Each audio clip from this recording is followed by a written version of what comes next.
las mesas que parecían responder desde el más allá. Todo comenzó con una simple invitación.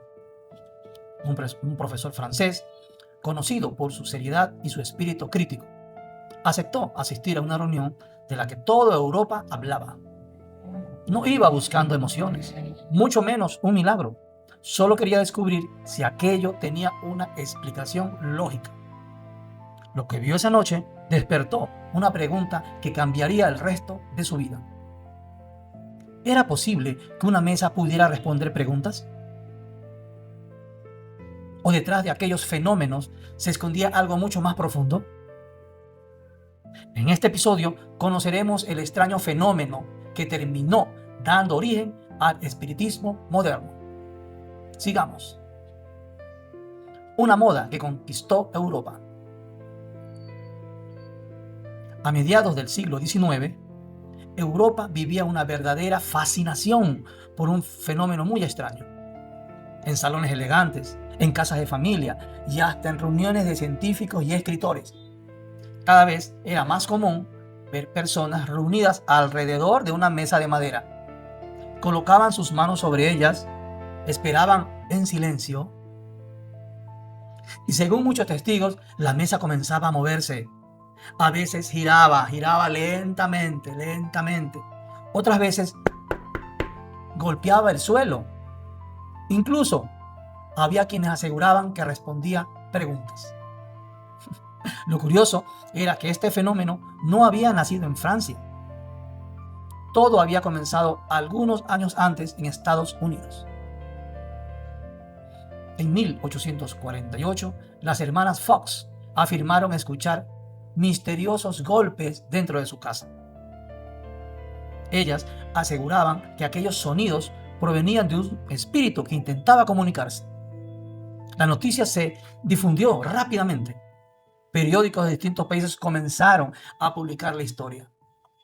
Y muy pronto, miles de personas quisieron comprobar si aquello o también podía ocurrir en sus propios hogares.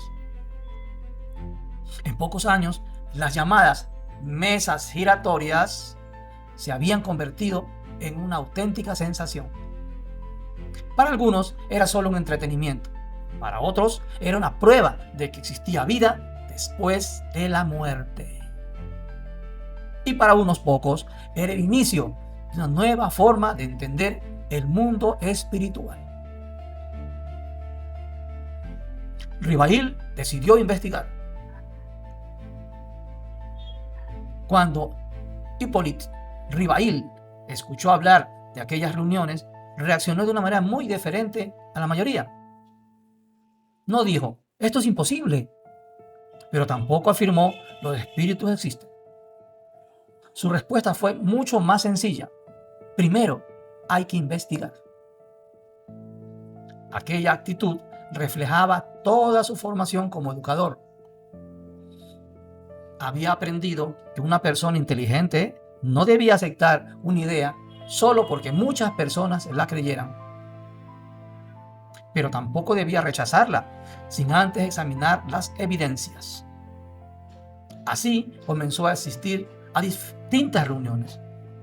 No iba como creyente, iba como observador. Mientras otros se emocionaban con cada movimiento de la mesa, él permanecía en silencio.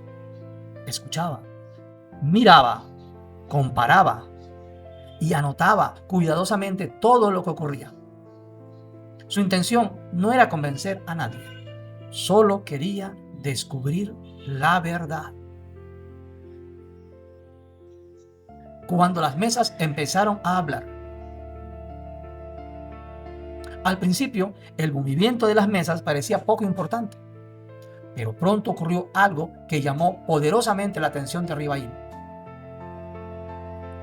Las personas ya no solo observaban movimientos, comenzaban a hacer preguntas, y según los asistentes, las mesas respondían mediante golpes. Un golpe significaba sí. 2 golpes significaban no. Con el tiempo, el sistema se volvió mucho más elaborado. Cada golpe representaba una letra del alfabeto. Así comenzaron a formarse palabras, después frases y finalmente largos mensajes. Muchas personas estaban convencidas de que eran los espíritus quienes contestaban. Sin embargo, Rivail seguía siendo prudente. Sabía que un fenómeno sorprendente no era suficiente para demostrar su origen.